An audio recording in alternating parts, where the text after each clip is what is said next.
Habíamos visto anteriormente que íbamos a trabajar con la cinética de la rotación con eje fijo en componentes cartesianos. Entonces nos habíamos quedado con las formulitas de la aceleración en componentes cartesianos. Después vimos las propiedades de inercia de cuerpos rígidos. En la práctica van a hacer algunos ejercicios también para calcular las inercias. Básicamente era el significado de cómo estaban distribuidas las masas, y eso afectaba en la ecuación de rotacional momento igual a inercia por aceleración angular.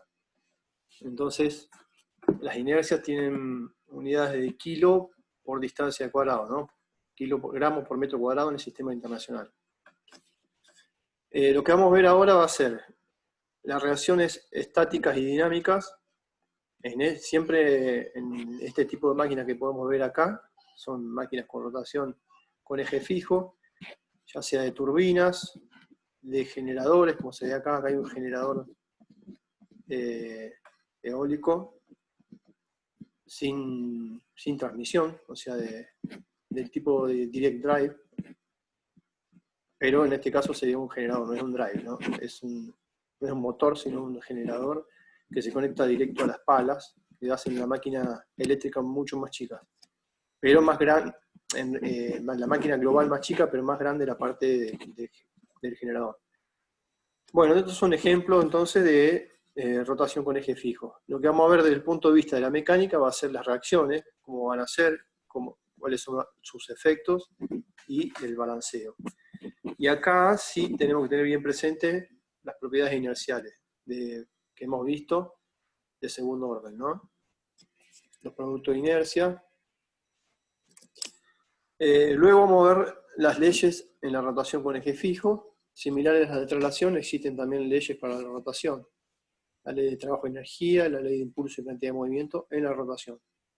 Y por último, vamos a ver una fórmula muy simple de eficiencia y un comentario de cómo la medimos en los frenos dinamométricos, que eso lo va a expandir Marcos en práctica.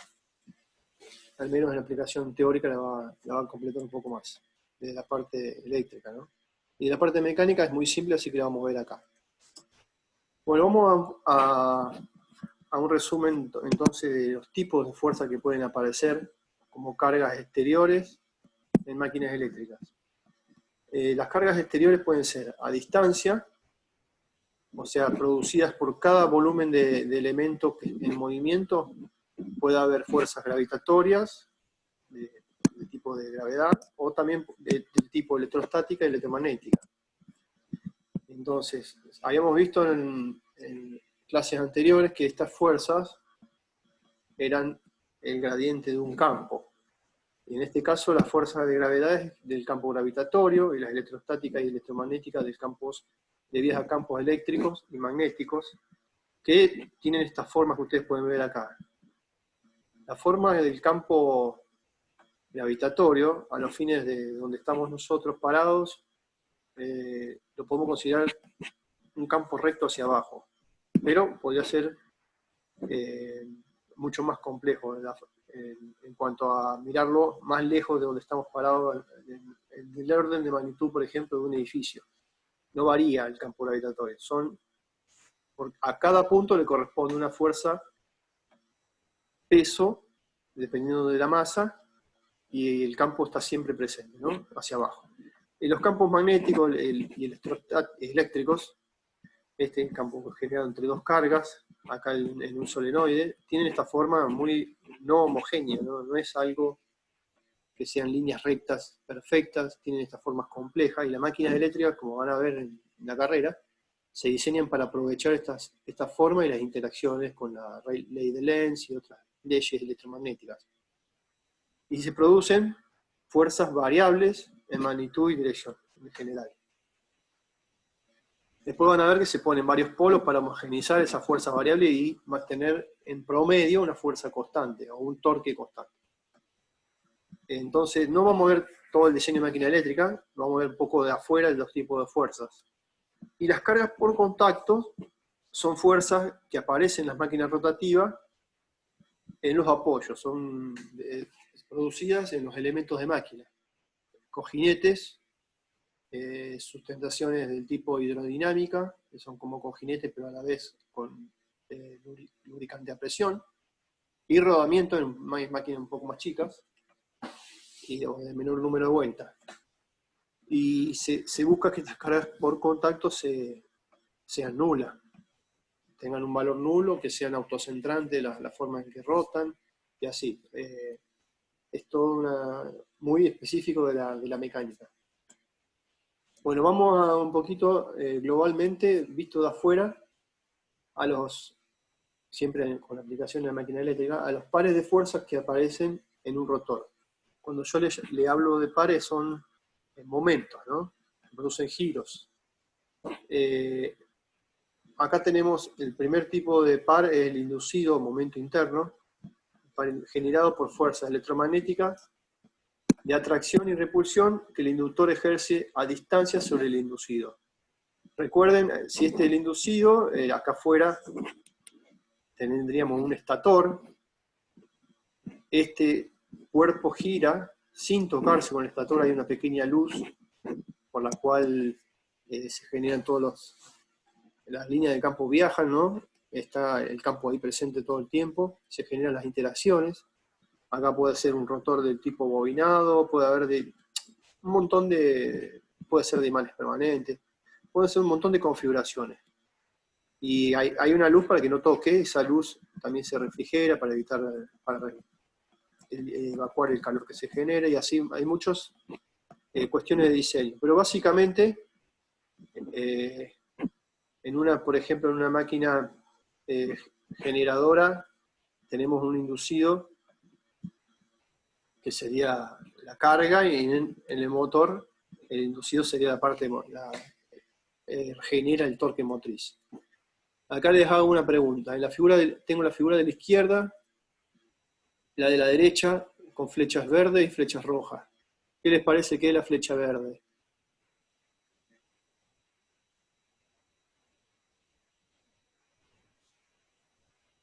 ¿Alguien que responda? Abre el micrófono.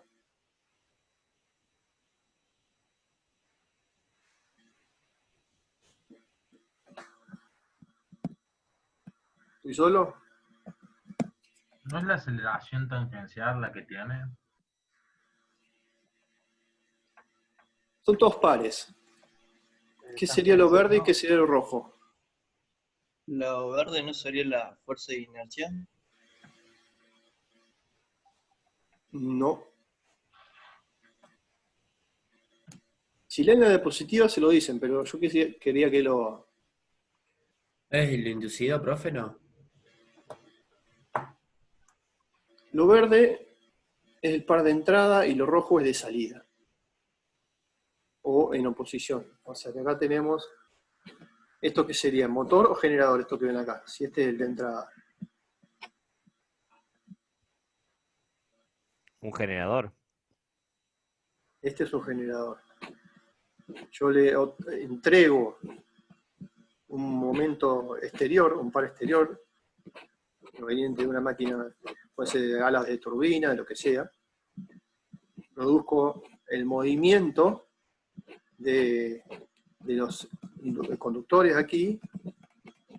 Hay una citatriz que hace circular una pequeña corriente, y hay una interacción acá para generar electricidad, ¿no?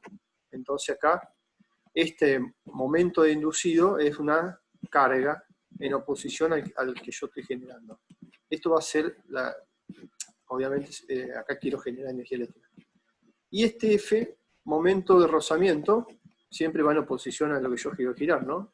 La fricción va opuesta al movimiento. Eso lo habíamos visto en un bloque en la traslación, acá ocurre lo mismo. Va en sentido opuesto del movimiento. Yo acá asumo que la entrada es más grande que esto en rojo que está acá, entonces este lo supera y este es pequeño. Acá también es pequeño, comparado a estos dos. Entonces tengo un par de rozamientos, debido a rozamientos mecánicos por fricción, viscosos. También pongo un ventilador, que es una carga extra para poder evacuar el calor, les dije. Par exterior, acá en este caso es un par de entrada, está en verde. Proveniente de otra máquina en positivo, proveedor o receptor. Acá sería el proveedor. Y acá a la derecha, cuando es motor, yo genero un torque en el inductor y en el eje produzco o proveo una potencia mecánica, un torque externo. Y esta sería la carga que yo le coloco, si no estaría funcionando en vacío, ¿no? Yo si le arranco un motor y no le pongo ninguna carga, tendría estos dos y llego a un régimen de vuelta y se estabiliza. Cuando le pongo la carga, baja este régimen de vuelta o no, dependiendo si es sincrónico o asincrónico, dependiendo de varias cuestiones. Pero le pongo la carga y ahí estoy cumpliendo la función de motor. Esta es la potencia que quiero entregar o la carga que yo quiero. La potencia cuando hago torque por velocidad angular, ¿no? Pero es la carga que yo le quiero colocar. Entonces, básicamente el análisis que tienen que hacer es que el momento acelerador o resultante que me queda, que yo sé que es la inercia del cuerpo por la aceleración que existe, va a ser la diferencia entre el momento externo y el resistente. Acá también. En el motor tengo un momento inducido menos un momento resistente. En el generador, el momento resistente es la suma del momento del inducido más el de fricción. Estos dos están en oposición al que yo estoy agregando acá de una pala de ala de turbina. Puede ser energía hidráulica, energía de distintos tipos, ¿no? Que yo puedo lograr, energía eólica. Y finalmente obtengo una aceleración. En régimen, yo obtengo un equilibrio y que esto me da cero. En la transición, en el transitorio de que empieza a moverse hasta que llega a una velocidad angular constante, estoy produciendo este par acelerador.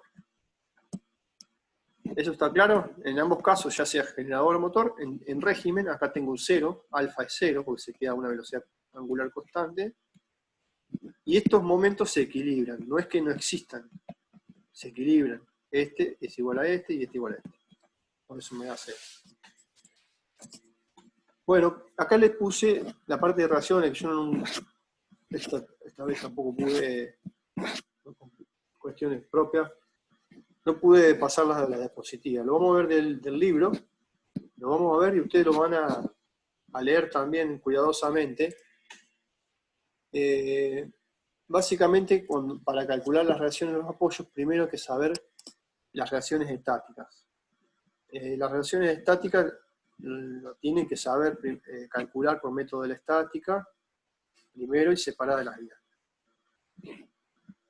Los vínculos que restringen movimiento en direcciones no deseados, habíamos visto que eran los soportes en los extremos de acá, que sería por delante y por detrás de este rotor. Son rodamientos, vamos a considerar uno simple y uno simplemente apoyado. A ver, vamos a pasar al libro.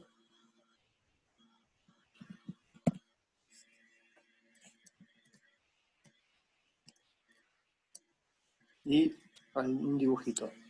En estático ustedes van a ver que para calcular las reacciones de los apoyos tienen que considerar las cargas, en este caso solamente vamos a poner inicialmente el peso propio, y un esquema, vamos a hacer el esquemita acá. Este es el cuerpo, está sometido acá al centro a un peso propio, y bueno, hay que descomponer en planos acá. Acá estaría el eje Y hacia arriba, el eje X hacia acá, Z a lo largo. Y asumimos reacciones en dos puntos. En el punto A, el extremo derecho, y en el punto B, que es el extremo izquierdo. En el punto A se va a producir una reacción AX y una reacción AI. En el B, BX y BY. Y en uno de los dos, vamos a asumir que está PZ, que es una reacción en Z. Cuando uno hace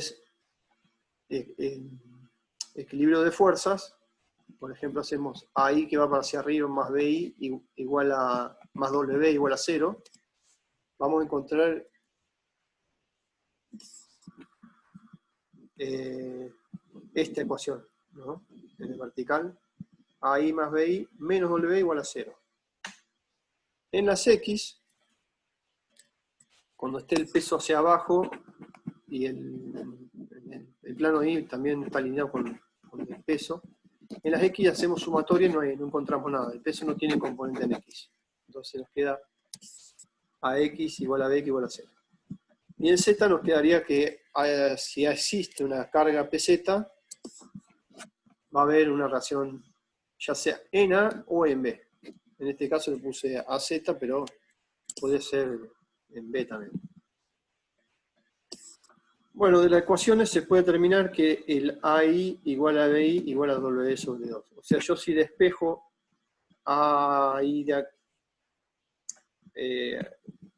acá, lo despejo y lo calculo, me da que la carga sobre 2 es lo que soporta cada uno de los apoyos. Son los valores de AI y de BI. Peso sobre 2. Es así de sencillo, ¿no? Bueno, lo que vamos a hacer con balancearlo es, una vez que hagamos los cálculos de estas reacciones, va a ser de redistribuir masas. Vamos a agregar o quitar masa.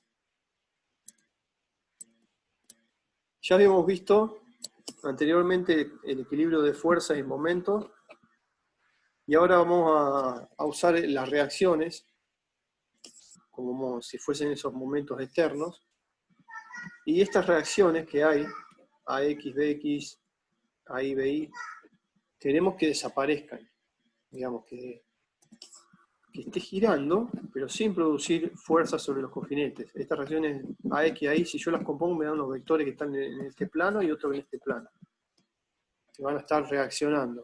Yo quiero que esté girando libremente y sin reaccionar. Quiero que esté solamente este momento acelerador, igual inercia por aceleración, y después omega en régimen. Que esto que está en azul, que son las reacciones, me desaparezca. Si yo igual no... ¿Sí? O sea que usted Sí. pretende que gire sin que tenga una vibración. Estas fuerzas producen vibraciones.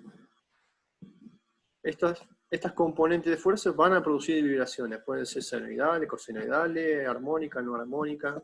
Depende de cómo empieza a moverse. Si hacen una esto se puede adquirir con señales, ya le vamos a mostrar en Marco con acelerómetros, y ver cómo son estas reacciones. Y podemos ver que son aceleraciones muy complejas, con distintas armónicas. La descomposición de Fourier es lo que más se usa para analizarlas, pero son complejas. Pero si lo igualamos al lado derecho, ¿se acuerdan que vimos en la clase pasada? Que toda la parte de masa por aceleración de centro de masa la podemos expresar de esta manera.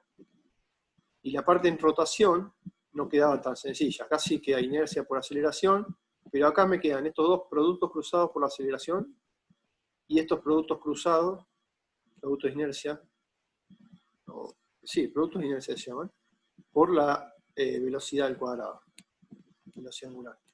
Si mi transitorio de aceleración llega a una velocidad constante, me van a desaparecer, o sea, este término y este que está acá, los que dependen de alfa, cuando alfa sea 0, y me van a persistir estos dos términos y estos dos términos.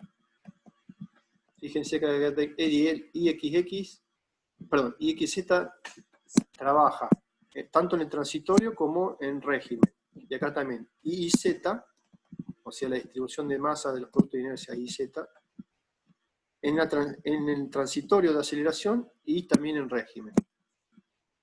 Entonces, a menos que yo haga... A ver, mi pregunta es la siguiente. ¿Qué puedo hacer para tener un movimiento puro? Esto no lo puedo eliminar, ¿no? Dijimos que es... ¿Qué puedo hacer? Hablo en el transitorio y en régimen también, cuando esté a velocidad omega constante. ¿Cómo puedo hacer desaparecer todos estos términos y todos estos términos acá arriba? ¿A alguien se le ocurre? No, ni idea, profe. Bueno, ¿Puede formular la pregunta de nuevo? sí, pero es más matemático. Deberíamos hacer desaparecer esto igualado a 0, esto tiene que dar igual a 0, igualado a 0, igualado a 0. Pero ¿qué pasa? La velocidad de angular no está igual, no es 0, porque está girando. Este omega está. ¿Cómo trabaja sobre la masa? La masa no la podemos tocar. Lo que podemos trabajar sobre la distribución de dónde están esas masas. Acá esta es la coordenada del centro de masa en X, coordenada del centro de masa en Y. Este es el producto de las masas por la distancia al eje Y y Z simultáneamente, todas hecha integral, y las masas por la distancia X a Z. Según cómo distribuyamos las masas, se nos van a poder anular estos productos de inercia. Recuerden que estos productos de inercia, si se anulan, vamos más arriba, si se anulan estos productos de inercia, nos quedan solamente la inercia principal. ¿Está? Nos quedan estos términos que no los podemos hacer anular. Están siempre. Tengo que lograr, con las masas que yo agregué, hacerle como un cambio de coordenada al tensor de inercia para que quede diagonal. Y va a quedar balanceado. Entonces estos elementos fuera de la diagonal del tensor de inercia son los que me producen desbalanceo. O reacciones, y las reacciones producen vibraciones. ¿Está? Una consecuencia tras otra tengo. Bueno, entonces lo que vamos a analizar cómo hacer, y vamos a mirar estas 4 elementos, el XC, el IC, y estos dos productos de inercia, IZ y XZ. Acá estamos supeditados un poco a las ternas que elegimos. Z es el eje de giro, y este X y Y los otros dos ejes. Pero en general hay que ver qué convención tomamos. Bueno, entonces en Z la reacción Z a Z va a ser igual a la carga que haya en PZ. La vamos a dejar. B sub I es la fuerza en I, esta hacia arriba, se obtiene de despejarla de acá. Por ejemplo, en el caso de que esté desbalanceado, que tenga estas inercias, o estos productos de inercia existan, yo voy a poder despejar, ¿qué hago? Paso L dividiendo acá. Este menos también, multiplico ambos míos, me queda esto sobre L menos esto que está acá dividido L. Ahí despejé BI, me quedan tres incógnitas, ¿no? BI, BX, y estas dos, 4, perdón, AX y AY. AZ igual a PZ es muy trivial esto. De estas dos y estas dos quiero despejar los 4 valores de las reacciones que están en azul acá. A ver cuánto vale. Bueno, acá encontré el valor de BI. BX la despejo de la quinta, o sea, de acá paso L dividiendo. Ahí ya la obtuve. Obtuve estas dos BX y BI y la reemplazo en la primera. Es lo que dice ahí en el procedimiento. La sumo acá y también la reemplazo acá. Y las tengo que despejar. Ven que cuando despejo AX, y ahí me queda toda esta expresión compleja. Hay varios pasos, ¿no? Lo que después junté todo lo que dependía de alfa, lo que está multiplicando alfa, y todo lo que está multiplicando a la omega cuadrado. Entonces, como le dije, ¿cómo hacemos para anular la relación en A y en B? Estas dos componentes me forman la fuerza en A. Estas dos componentes me forman la fuerza en B. ¿Cómo las anulamos? Acá se ve un poquito más fea la ecuación, pero más claro. L es la distancia entre apoyos, no la puedo anular. M es la masa, tampoco la puedo anular. ¿Qué me queda? Entonces los productos de inercia, estos dos numeritos que tengo acá que aparecen en todos los términos, ¿ven? En todos los términos tengo IZ aparece acá, acá, acá y acá. Y XZ aparece acá, acá, acá y acá. ¿Está? Me aparecen en todos los términos. Si yo esos productos de inercia los anulo, ¿qué hago? Esto va a ser 0, esto también logro que sea 0. Anulo esto, anulo este término, este y este. Pero todavía me falta esto. Estos que me quedan acá, me dan la ubicación del centro de masa. Entonces surge otro tipo de balanceo que es más simple de entender todavía.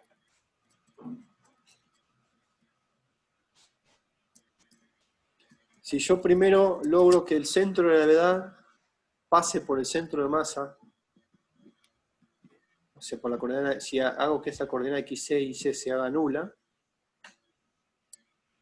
yo voy a obtener estas reacciones. Así. Imaginemos que en transitorio se me va alfa y estoy a velocidad constante, me van a quedar estas reacciones. Si yo tengo centrado el cuerpo. Me dice que esto va a terminar. Pero todavía no terminé de equilibrarlo. Acá me falta... Perdón, esto que se ve acá es cuando solamente se acaba el transitorio. Todo lo que dependía de alfa. Eliminar esto, todo esto que depende de... Está multiplicando alfa y este también. Entonces, tengo los productos de inercia y las posiciones del centro masa. Acá enumero un poco los efectos que producen esas reacciones. Acá uno de los chicos dijo vibraciones. Bueno, también produce pérdida de energía. Toda vibración indeseada, porque hay vibraciones deseadas. Una máquina que ustedes están apisonando el piso, esas máquinas apisonadoras que vibran, ahí la vibración es deseada. Acá no. Toda vibración es pérdida de energía por fricción de soporte, cojinilla y rodamiento, pérdida por producción de calor. El desgaste también es malo, porque va cambiando la forma de los soportes y eso después aumenta la vibración. La conformidad entre piezas cambia. Y acá, para aclarar, como las reacciones estáticas son previsibles desde el diseño, estos efectos se minimizan y controlan con un plan de mantenimiento predictivo y preventivo de los elementos de máquina. O sea, desde el diseño ya yo debo prever que debo mantener los cojinetes, el sistema de lubricación, el aceite a presión, o lo que esté, todo dentro de un plan de mantenimiento. Muy monitoreo. Marco, bueno, les había mostrado en la clase pasada una pantallita donde veíamos el monitoreo de los cojinetes, de las turbinas, del generador, todo en tiempo real se va viendo y reportando cómo va evolucionando. Por ejemplo, el descentrado de estos puntitos, el X6 y el C, el descentrado.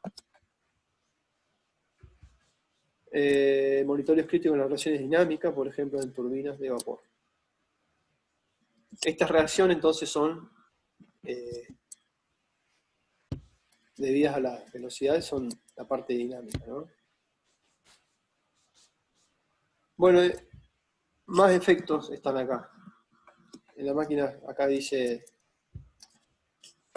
en turbinas de vapor se monitorean permanentemente las vibraciones y la temperatura de elementos de apoyo, tomando acciones correctivas cuando se den ciertos límites.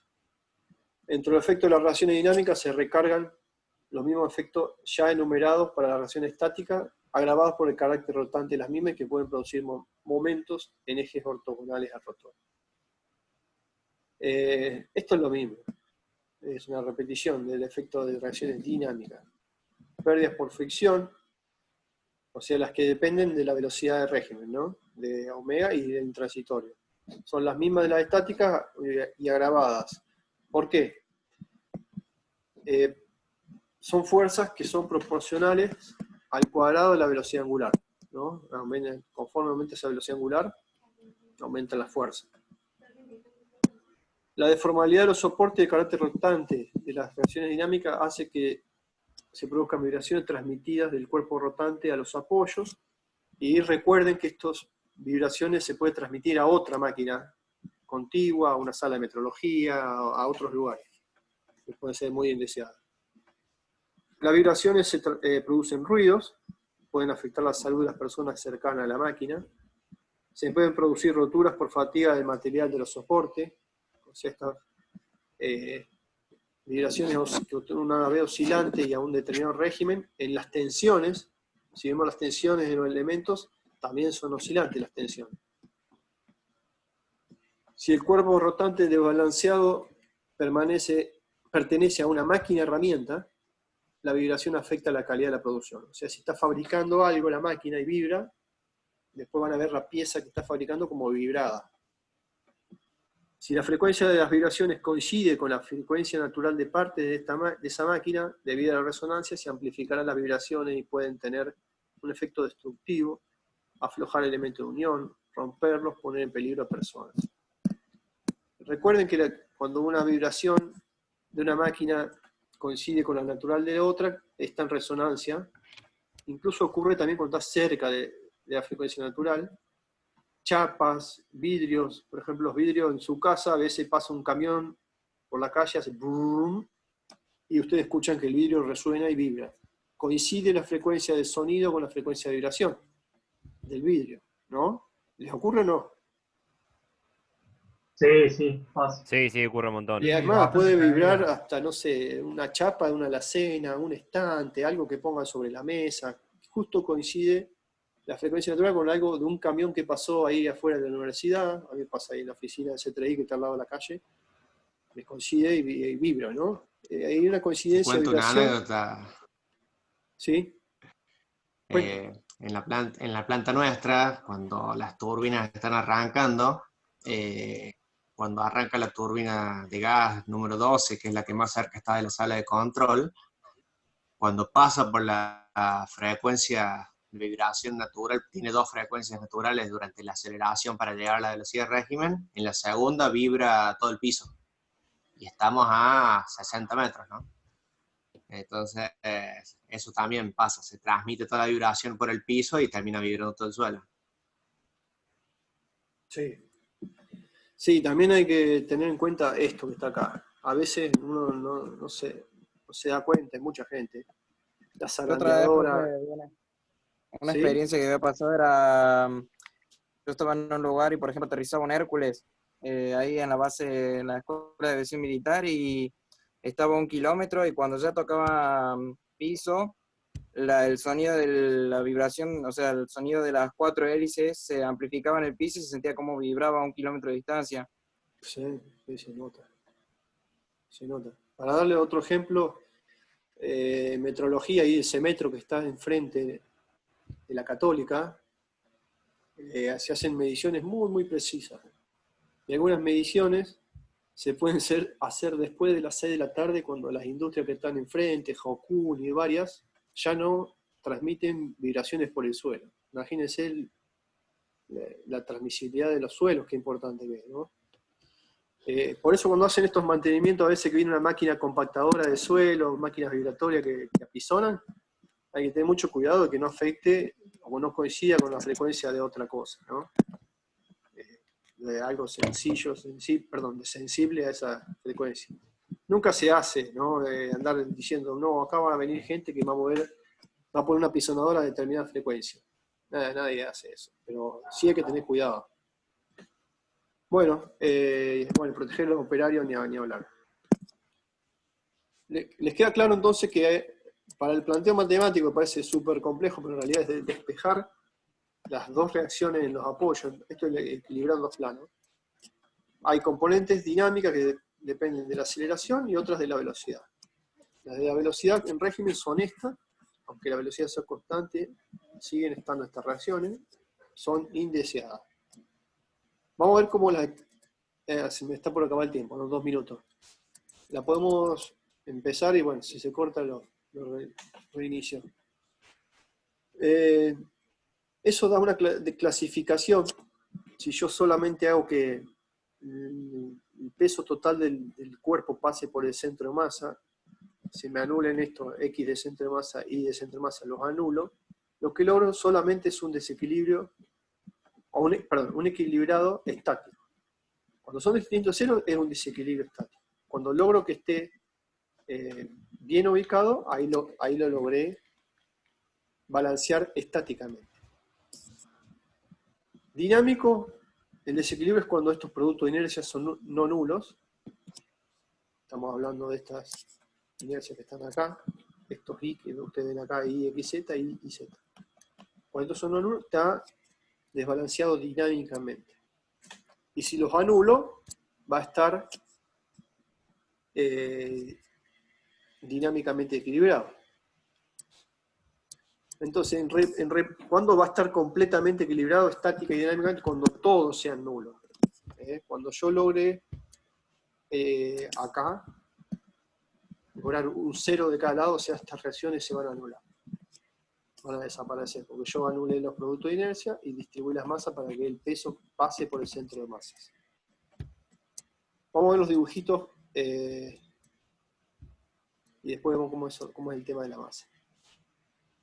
Acá está. Este es un ejemplito de 2 masas únicamente. Tengo 2 masas, un centro de un eje